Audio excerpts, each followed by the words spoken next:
बिस्मिल्लाहिर्रहमानिर्रहीम। अस्सलामुअलैकुम। मैं हूं असद और आप देख रहे हैं असद इलेक्ट्रिकल।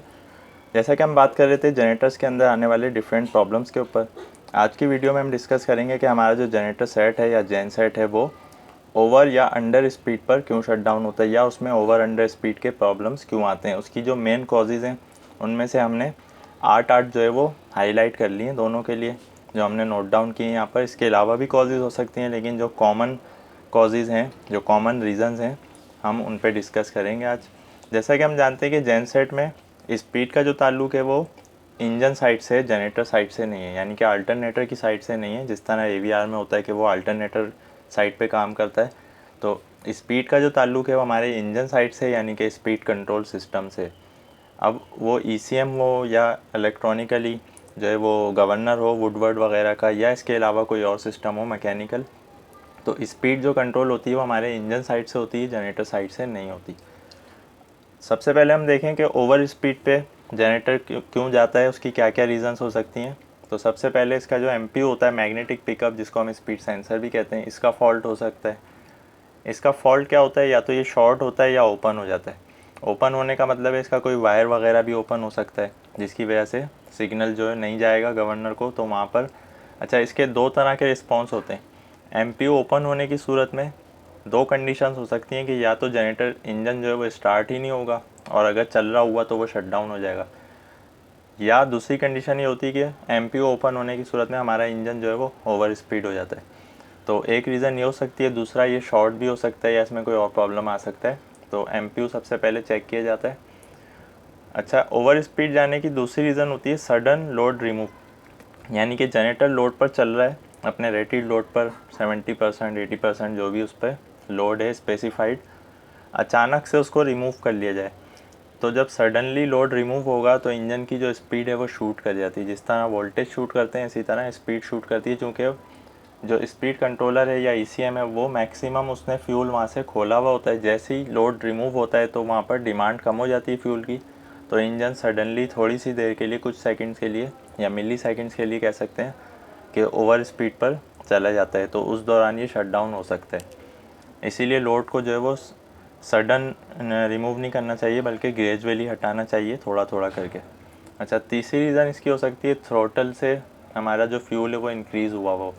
अब थ्रोटल की जो है मुख्तलिफ़ टाइप्स होती हैं, इलेक्ट्रॉनिक भी होती है और मैकेनिकल भी होती है। मैकेनिकल में जो हमारा थ्रोटल होता है वो मैनुअली एडजस्ट किया जाता है, और जो थ्रोटल इलेक्ट्रॉनिक है वो एक कार्ड टाइप का होता है।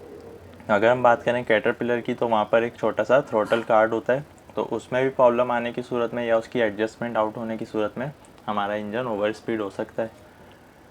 सेटिंग या एडजस्टमेंट्स इन गवर्नर, तो गवर्नर की जो सेटिंग्स हैं, अगर ये गवर्नर वाला इंजन है जहाँ पर स्पीड कंट्रोलर लगा हुआ है, तो वहाँ से सेटिंग्स में अगर कोई चेंजिंग कर दी जाए तो उस सूरत में भी हो सकता है। गवर्नर के अंदर कोई प्रॉब्लम आ जाए तो उस सूरत में भी हो सकता है। पांचवी रीज़न क्या होगी, स्टार्ट फ्यूल लिमिट जो है वो बढ़ी हुई हो, यानी कि स्टार्ट फ्यूल लिमिट ये भी हमारे गवर्नर में ही होती है। अगर इसको बढ़ा दिया जाए तो अक्सर ये होता है कि इंजन स्टार्ट होते ही जो है वो ओवर स्पीड पर चला जाता है, क्योंकि उसको एक्सेसिव फ्यूल मिलता है। तो एक रीज़न ये भी हो सकती है। गेन की सेटिंग आउट होना, यानी कि ये उस सूरत में होता है जब हम लोड शेयरिंग पे जनरेटर को चला रहे हो। तो गेन का मतलब क्या होता है कि अगर इसकी सेटिंग आउट होगी तो लोड बढ़ने के साथ साथ हमारे इंजन की जो स्पीड है वो भी बढ़ती है। तो अगर इसकी सेटिंग आउट हो तो लोड के साथ साथ एक वक्त ऐसा भी आ सकता है कि हमारी स्पीड जो है वो अपने रेटेड वैल्यू से क्रॉस कर जाए, ओवर स्पीड पर चला जाए इंजन।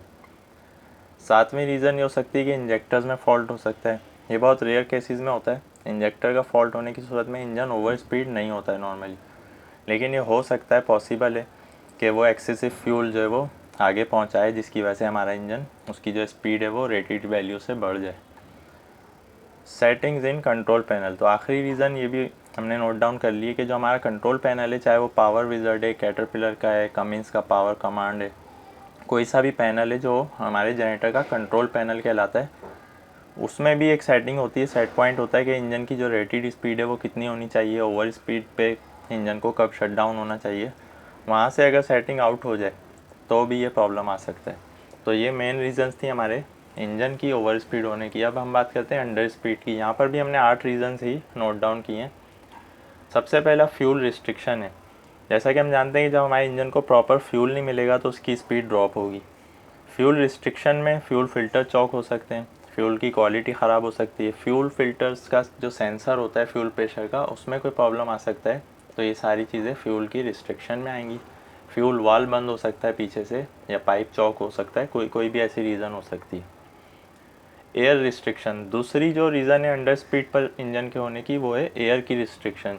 जैसा कि हम जानते हैं कि हमारा इंजन फ्यूल के साथ साथ उसको एयर भी चाहिए होती है, जो कि एयर फिल्टर्स के ज़रिए क्लीन होकर हमारे इंजन में पहुंच रही होती है। अगर वहाँ पर कोई रिस्ट्रिक्शन आती है, एयर फिल्टर हमारे चौक होते हैं या कोई चीज़ ऐसी जो हमारी एयर का रास्ता रोकती है इंजन तक पहुँचने में, तो उसकी वजह से भी हमारा इंजन जो है वो स्पीड को ड्रॉप करेगा। इसकी एक और पहचान ये होती है कि जब एयर उसको सही नहीं मिल रही होगी तो वहाँ पर जो है स्मोक ज़्यादा देगा इंजन। अब यहाँ पर एयर फिल्टर भी हो सकते हैं, इससे मुतालिक सेंसर भी हो सकता है, या कोई भी चीज़ इससे जो रिलेट करती है वो हो सकती है एयर रिस्ट्रिक्शन में। अच्छा, एमपीयू का फॉल्ट भी यहाँ पर हो सकता है, जैसा कि ओवर स्पीड में होता है इसी तरह अंडर स्पीड में भी हो सकता है, क्योंकि ये एक स्पीड सेंसर है।